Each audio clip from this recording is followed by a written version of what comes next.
This week's thoughts from a therapist, I'm going to share with you guys one activity that I like to do with my families. And this particular activity is about trust, it's about building resiliency, it's about communication and hearing from each perspective. So I start the activity by we're going to have this discussion about hopes and dreams as well as fears that you have for your child. So it's particularly geared towards your child, how we try to guide our children towards success, towards their hopes and dreams that they have for themselves, and also the hopes and dreams that you might have for them as well. And so there's a lot of different talking points or ways that you can, discussions that you can have. We'll have some index cards, and there's 4 categories. There's the hopes and dreams that you have for your child, and the hopes and dreams that you have for your family, fears for your child, and fears for your family. Have them take a few moments to write down on one index card or multiple index cards in each category. We collect this list, we talk about it, and we have a little discussion before the next portion of the activity. Once we talk about, and I have both of them read off their hopes and dreams as well as their fears, then I have the child leave the office and go into the hallway while the parent, and I talk to the parent and tell them, this next part of the activity, I'm going to blindfold your child, or you're going to blindfold your child, or you're going to ask your child to close their eyes. We come back into the room. The parent is going to do, they're going to take the hopes and dreams as well as the fears and place them around the room with, use stickies. I use tape and, to tape the index cards up to the walls or what have you.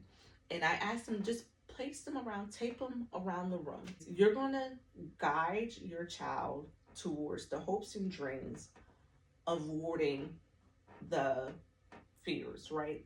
Because that's what we want to, avoid the fears. And so the parent will put things in place.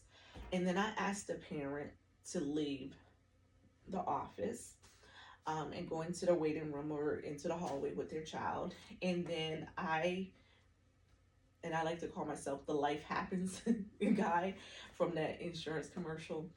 So then what I do is I will take a couple of those hopes and dreams and I will hide them further. I'm looking at where the parents are putting things, and I would take a hope and dream, put it behind a chair, put it underneath something, like where you really have to search for it. That's what resiliency is, right? Once they come back in, the parent guides the child. We talk about, how did that feel, trusting someone to guide you. And sometimes you can see there's a difference in like the steps that you tell them to take. They might take baby steps where you thought they were going to take like giant steps or something. You might say, okay, I want you to turn around, and they turn around like 360 and you're like, wait, I wanted you to. So what I was saying, my phone cut off. You learn that you have to be very specific, or you start to realize that what your expectations are of a direction that you tell your child, they may interpret it totally different. And so we have a discussion about that, right? Because that's a lot of times what happens with communication is perspectives are different on the expectation. And so once we have that discussion about the hopes and dreams, the fears, the communication piece, the trust factors, then we can talk about resiliency. Usually somebody noticed that, wait, one of the goals is missing. And sometimes they like kind of brush it off as no big deal because they're thinking that the activity is done. And, I'm like, well, let's talk about that.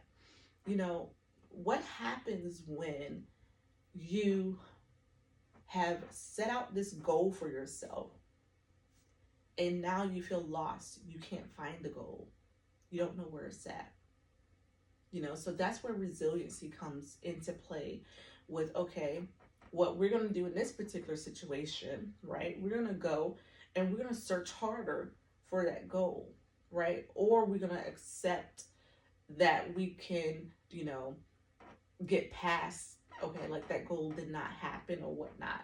So we have this whole discussion about resiliency. We're able to bounce back from disappointments and things like that. So that's why I said this particular activity, it can have so many different topics, whether you're talking about trust, communication, resiliency, following guidance, and just being able to communicate and understand each other's perspective